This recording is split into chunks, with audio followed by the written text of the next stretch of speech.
What's up, YouTube fam? It's your girl, Mrs. Tony 2 times, and I'm back with another video. In this episode of Hood Tales, I'll be discussing the sinister case of Leah Cuevas, a 42-year-old self-proclaimed landlord who was accused of doing the unimaginable to her tenant, 27-year-old Shanel LaToya Thompson Brown. There are parts of this video that can be difficult for some to get through, so viewer discretion is advised. Alright, before we get into this video, welcome if you're new here to our channel. Feel free to subscribe, click that notification bell to get notified every time we upload. If you're rocking with the content, smash that like button, share this video with everyone you know. Make sure you watch until the end to hear the full story. Let's get right into it. Imagine dreaming of providing a better life for you and your family. You take in deep breaths as you imagine the possibilities of what a new life can bring. You ponder the pros and cons, the risks and sacrifice that may be necessary to make that dream come true.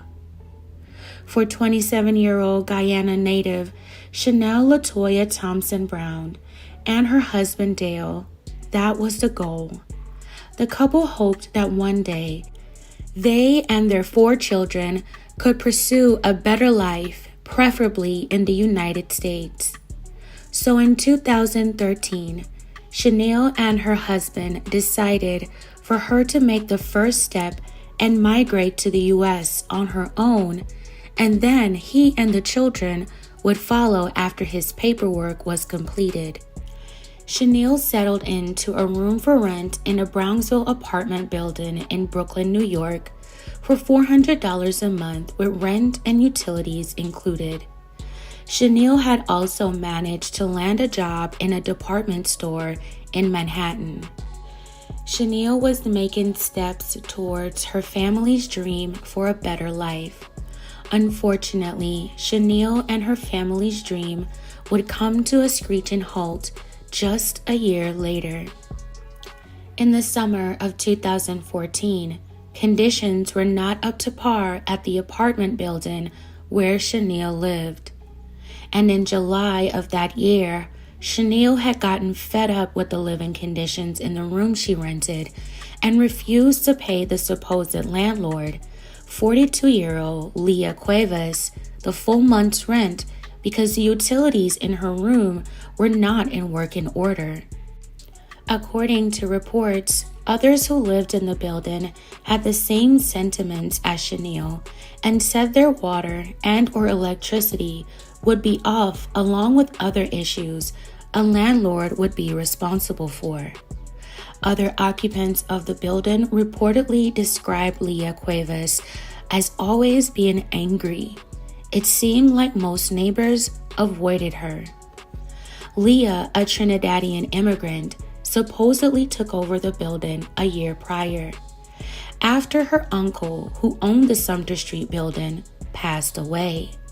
Reports say Leah pretended to be the landlord and began collecting rent from tenants despite the fact the building lacked hot water and electricity was scarce. Reports say when Leah came to collect a $200 balance from Shanel on July 4, 2014, things escalated into an argument.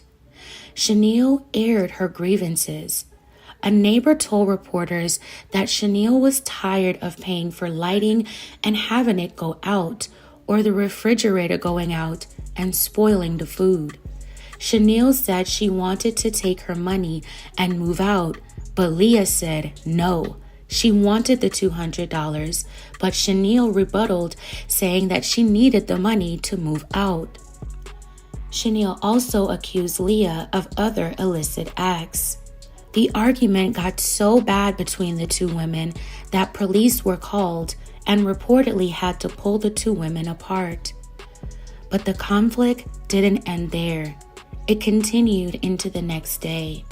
On July 5th, 2014, Shanel was last seen entering Leah's apartment. Shortly after, a witness reported hearing the two women arguing, and Shanel yelling, "No, Lee, what you doing? Oh no, I'm sorry.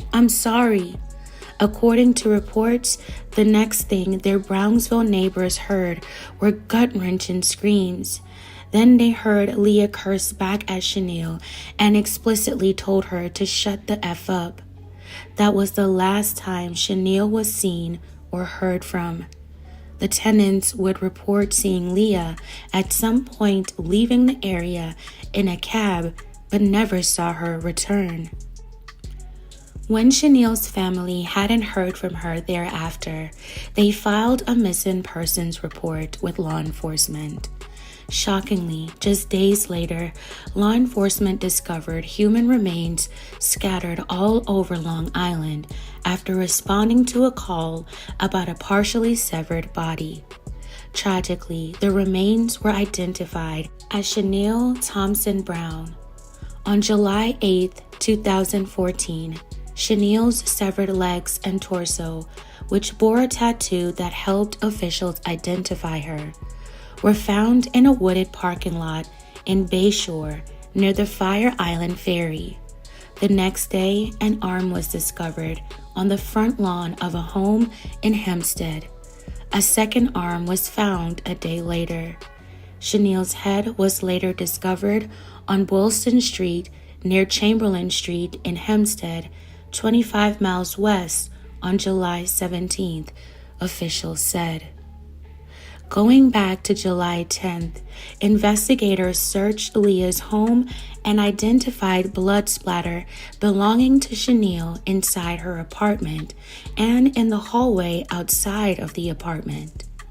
The first location where the remains were found was less than a mile away from one of Leah's family members' home. Along with witness testimony, police had enough circumstantial evidence to charge Leah Cuevas in connection with Shanel's tragic slaying.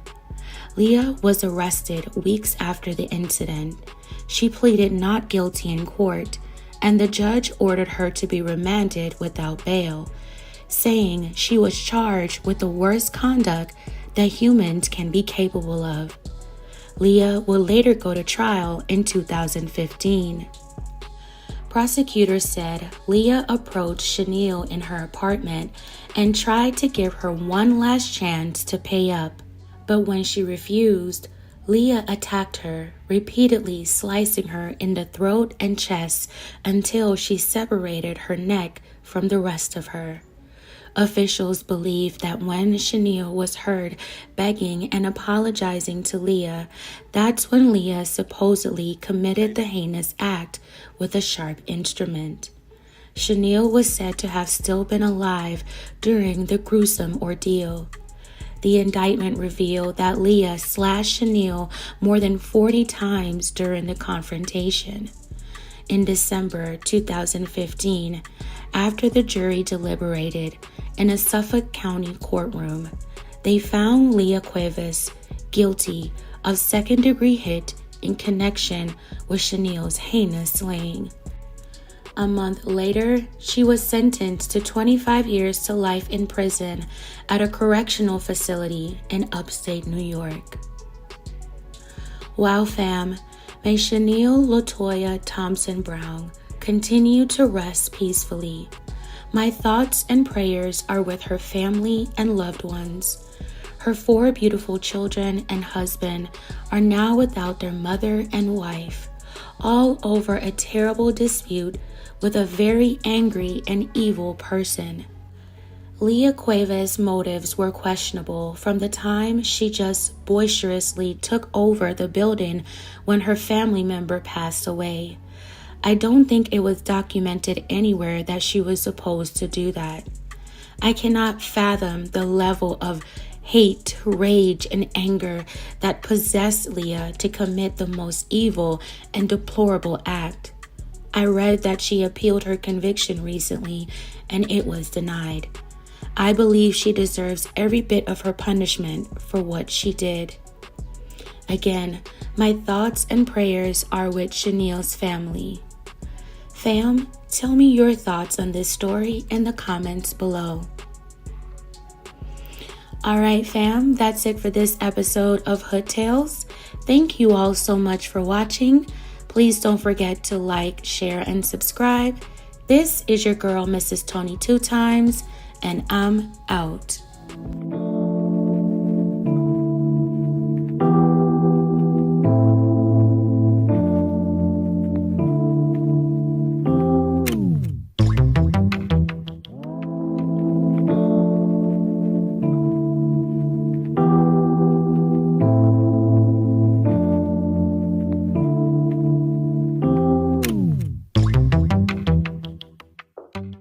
What's going on, YouTube fam?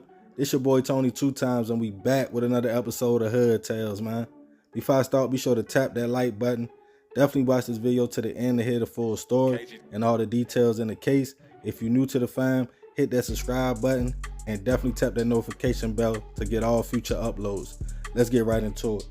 Survival in the streets has become a common acceptance for most people. When somebody breaks into an old person's home or something like that, and somebody on the block asks them why you did that, the main answer usually is, I gotta survive out here. I remember being younger, talking to my great grandmother, and her telling me about back in the day, how people could leave their front door open, ask neighbors to borrow stuff without nobody judging them, walk up the street with their whole paychecks in their pockets with nothing happening. I used to look and smile, because I just couldn't imagine life being like that. Nowadays, it's even more worse than when I was a teen in the early 2000s. To the point, the streets has no rules. Everybody is cutthroat and feels like their needs and wants come before the next person's. And life is being taken for more petty reasons every day. To the point, it's not even safe for kids to bop to school or go in a restaurant without a shooting or a robbery taking place. And on this episode of Hood Tales, we will take it to Macon, Georgia, to discuss a case of two teens, one trying to do right, who lost his life, and another who dedicated himself to the streets, leading to a long prison sentence. According to sources, on the early morning of October 19th, 2017, a young man was heading to Central High School in Macon, Georgia, just north of Montpelier Avenue. The teenager had a hoodie on his head because of the fall weather, when all of a sudden, another older teenager pulled up on a bike and whipped out a gun, stating, "You know what time it is," in a robbery attempt. As the young man pulled his hood off his head, the two quickly recognized each other. The man with the blick was at the time 19-year-old Wesley Hope. Wesley told the young man, who he knew from the neighborhood, "My fault, bro. You good. I was just looking for somebody to rob," before riding off. Not too far away, walking to the same high school, was 16-year-old Javon Sherman. Allegedly, Wesley pulled up on Javon the same way, on a bike with a gun out. This time though, he didn't know the young man.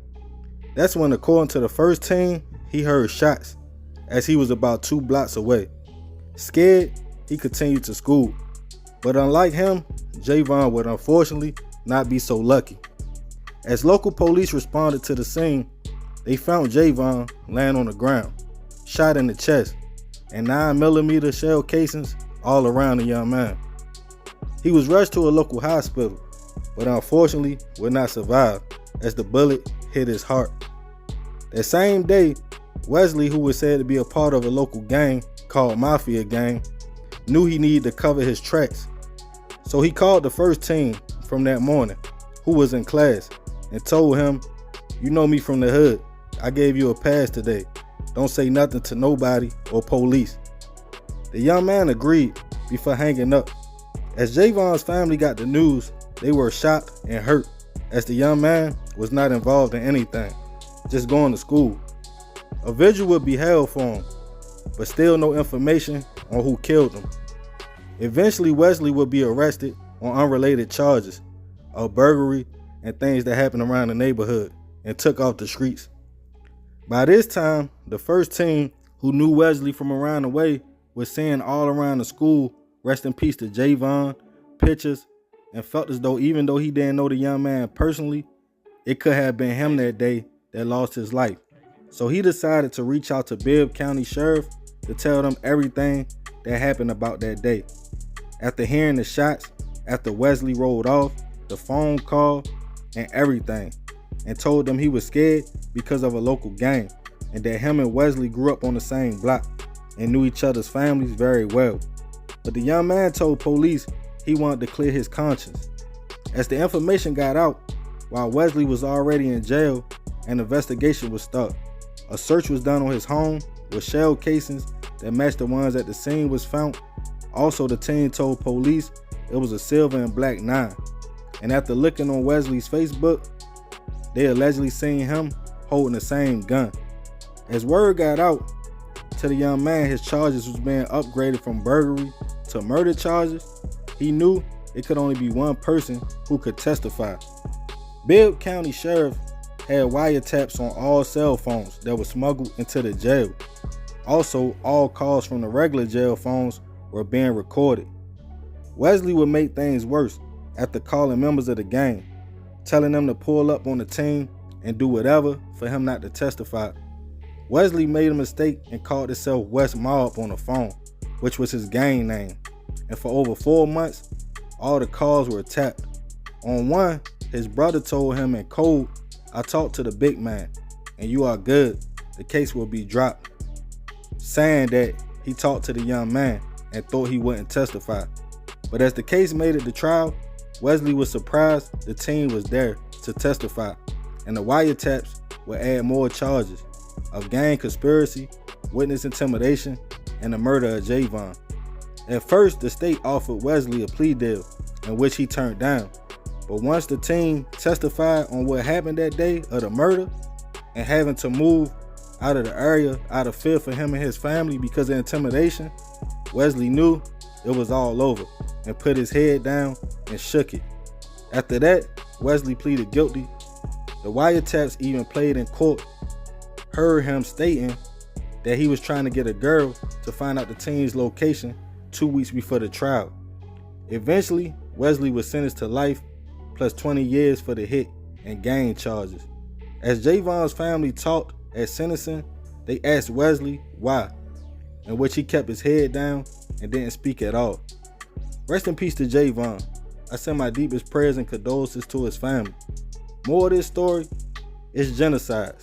We have been conditioned to feel like our lives and needs are worth more than the next person's. What could you really get from robbing a 16-year-old on his way to school? And if you all stick up, boy, why shoot? I thought the goal was to get the money without nobody getting hurt and keeping it moving. Instead, a 16-year-old boy minding his business is gone, and another teen has life in prison. We gotta see the 2-for-1 setup that's going on. So remember, we gotta succeed, not to fail, so we won't be just another hood tale. Man, rest in peace to Javon. Rest in peace to that young man. And for the other young man who got lucky that day just because he knew Wesley from around the way, can you imagine him trying to be cool, you feel me, going to school, seeing this young man picture all around, knowing that you heard the shots that day, knowing that you pretty much heard this young man lose his life. And even though he didn't know him, his conscience was eating at him. Because like he said, that could have been him that day, man. Crazy situation, you feel me? Wesley was calling home, trying to get Shorty not to testify, but at the end of the day, he didn't know. All the phones was tapped. So I don't know if they had COs bringing in tapped phones on purpose just to catch them. And then also, we all know the jail phones already tapped. Anything you say on the jail phone, they gonna listen to it. You know what I mean? They already got you, man. So when he seen Shorty come to court, he didn't think the young man was gonna come testify, but he did, man. Crazy situation. Let me know what y'all think about this one in the comments. I appreciate you made it to the end. Y'all already know it's all love, fam. It's your boy Tony 2 times. I'm out.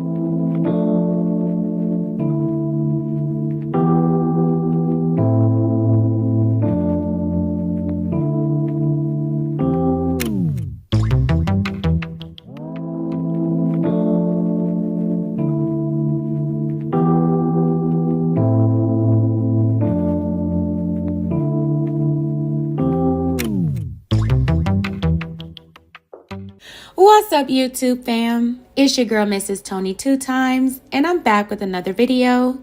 In this episode of Hood Tales, I'll be telling the heartbreaking story of Shanel Tucker, a 30-year-old mother of two who senselessly lost her life after she tried to break up a fight during a gas station brawl.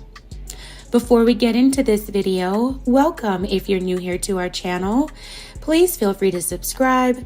Click that notification bell to get notified every time we upload. If you're rocking with the content, smash that like button. Share this video with everyone you know. Make sure you watch until the end to hear the full story. All right, let's jump right into it. Shanel Tucker was born and raised in Worcester, Massachusetts. She was described as the sweetest girl who was peaceful, humble, and caring. Shanel also had the outer beauty to match her inner beauty.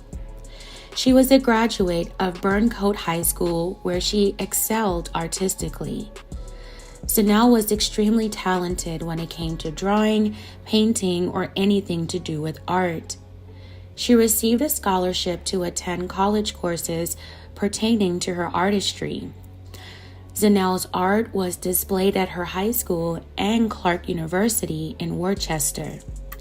Shanel also had a passion for singing and cooking. Shanel was a doting mother, always putting her two boys first and loved caring for them.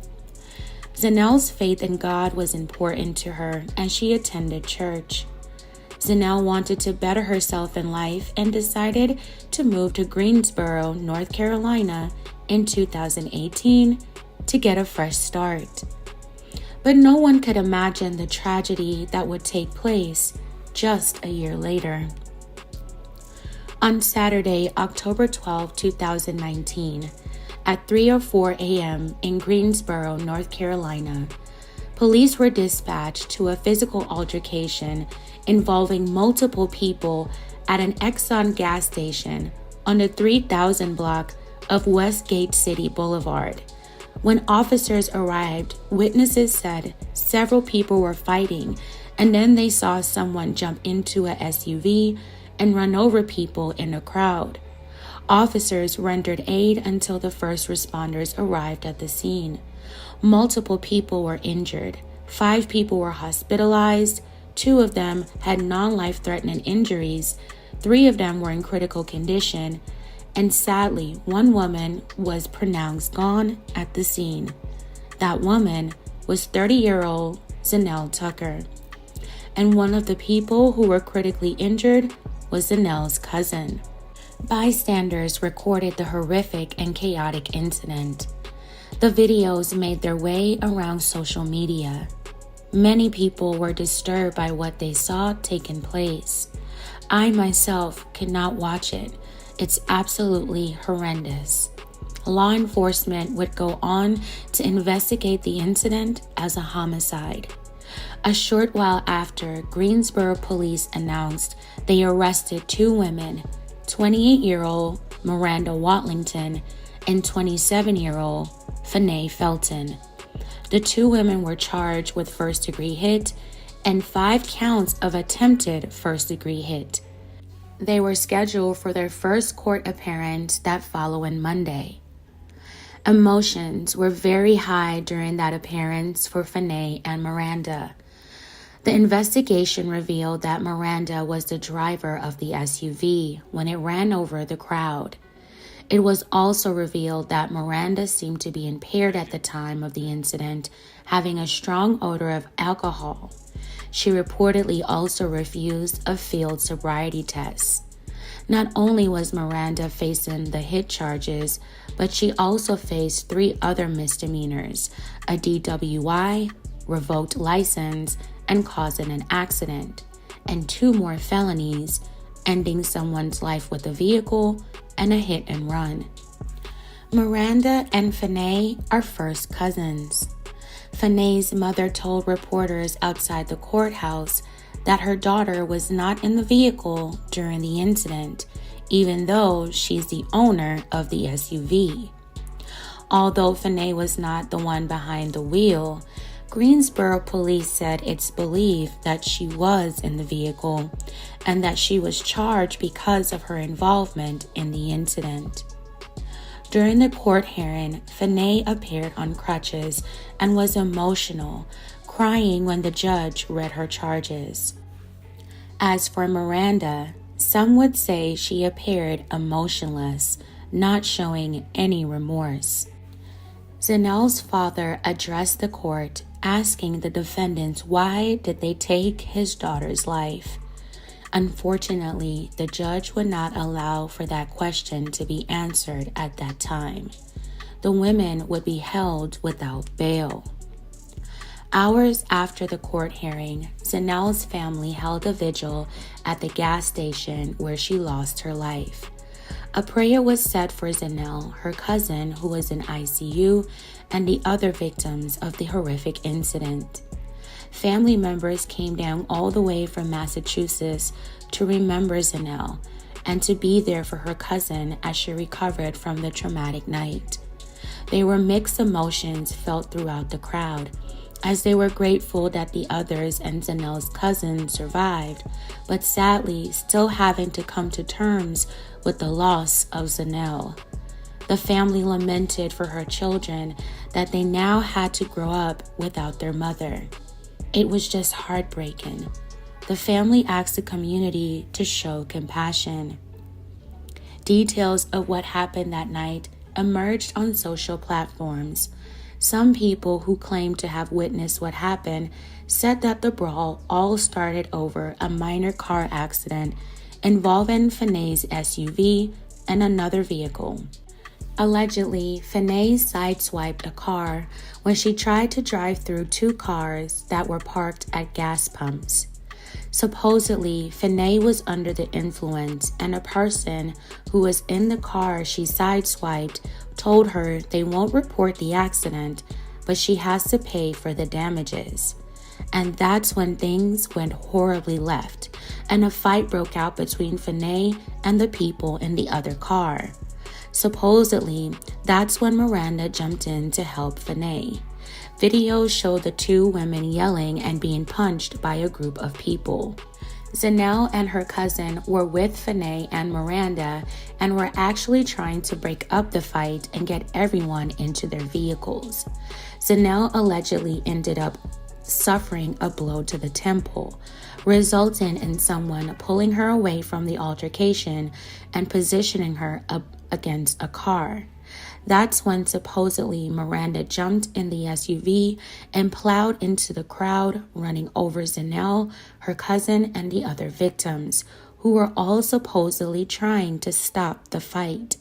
It was said that none of the people who were actually fighting the two women were the ones who suffered from Miranda's costly actions.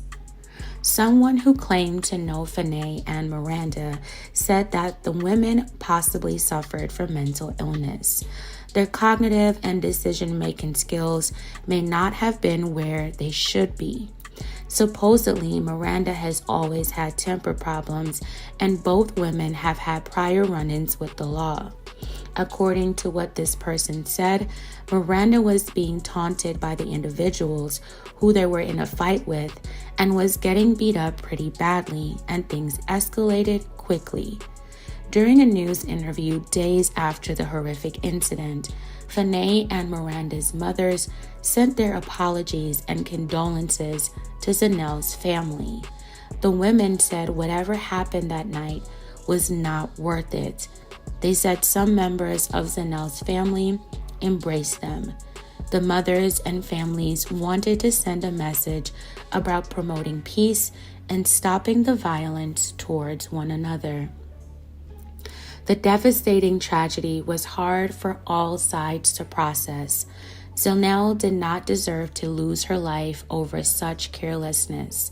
She was actually trying to diffuse and bring peace to the situation. She was even called an angel trying to bring peace. Shanel and her cousin were just out with friends wanting to have a good time. No one could have seen this coming. According to reports, Shanel's cousin was making a steady recovery as a year went by after the incident. She talked about not knowing much about that night, except she was having fun with her cousin, and then she woke up in the hospital. She credits her children as her motivation to keep going. She talked about Shanel and how much she missed her and wished she was still here. Because of the unforeseen events of 2020, Fanay and Miranda's court dates were postponed. Years later, the two women had their day in court in October 2022. They were found guilty on 11 of 16 charges in connection with Shanel's passing. Miranda was found guilty of first-degree hit, and Fanay was found guilty of accessory after the fact.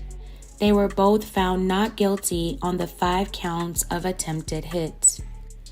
Miranda was sentenced to life without parole, and Fanay faces a minimum of 9.5 to 10 years in prison.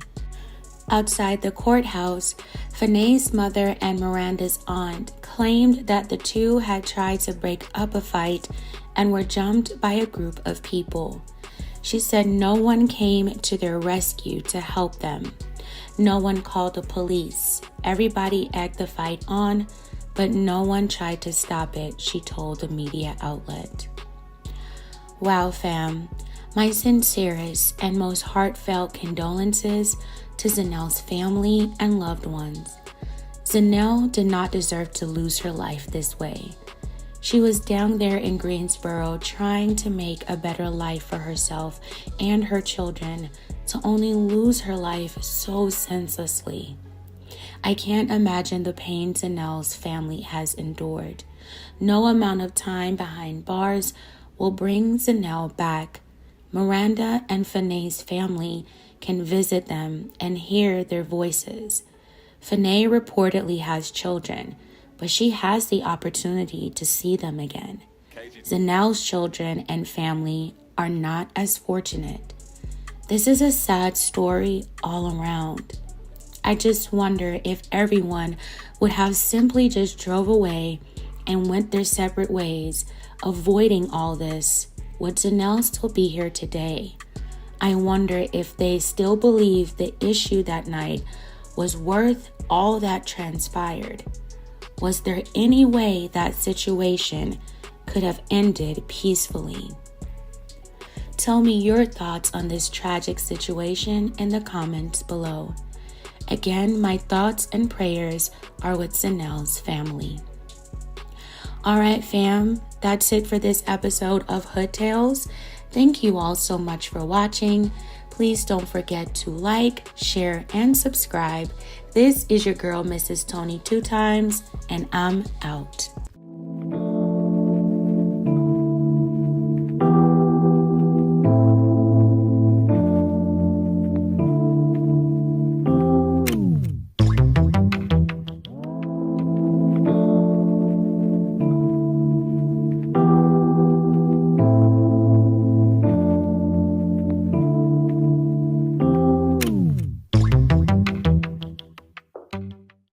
YouTube fam, this your boy Tony 2 times, and we back with another episode of Hood Tales, man. Before I start, be sure to tap that like button. Definitely watch this video to the end to hear the full story. Subscribe if you're new to the fam. Hit that notification bell for future uploads. Let's get right into it. Some feel as though prison is supposed to rehabilitate people. If someone is incarcerated for years, it's oftentimes thought by family and friends they should come out a better person and more focused on life. But I will be the first to say that is definitely a myth. If anything, prison can do the complete opposite. If you go in and see certain things and interact with people who have PhDs in the streets, it's like a masterclass on learning how to do things better. It's really a mindset thing. I'm a firm believer. A person only changes if they really want to change. Some are comfortable with their way of life, and going back and forth to prison is just part of the game. Sometimes leaving victims in their past. In certain environments, a petty altercation can turn into guns coming out real fast and shots going off in a blink of an eye. And on this episode of Hood Tales, I will be taking it to New Jersey to discuss how a man who had only been home from prison for 8 days ended up with 60 years. According to sources, on May 23, 2019, 26-year-old Tayshawn Hayward was in the Pines Grove Gardens apartments with a friend. When a woman approached the men and alleged Tayshawn's homie had stole $30 from her car, the young man denied ever entering the vehicle or taking the cash, but the lady was firm. She felt as though she had the right person and called her husband. At the time, 38-year-old Ordell Telfair was with the young lady's husband, as he had received the call of the alleged theft. Ordell, who had recently been released from prison for weapon possession charges 8 days earlier. The two men decided to pull up to the complex and confront the young men. When they arrived, the conversation would get heated, as the young man denied stealing the money, till the point Tayshawn tried to intervene and calm everyone down. But by this time, the lady's husband and young man being accused were going back and forth. Tayshawn tried to remove himself from the situation and bop off, when allegedly Ordell ran up to Tayshawn, pulling a revolver from his dip and letting off one shot, hitting the young man in the face before fleeing the scene. The young man would be rushed to a local hospital, where the next day he would unfortunately not make it from his injuries. Local police talked to witnesses that was at the scene and tried to figure out how two men that wasn't even involved in the initial altercation ended with one gone and the other being on the run.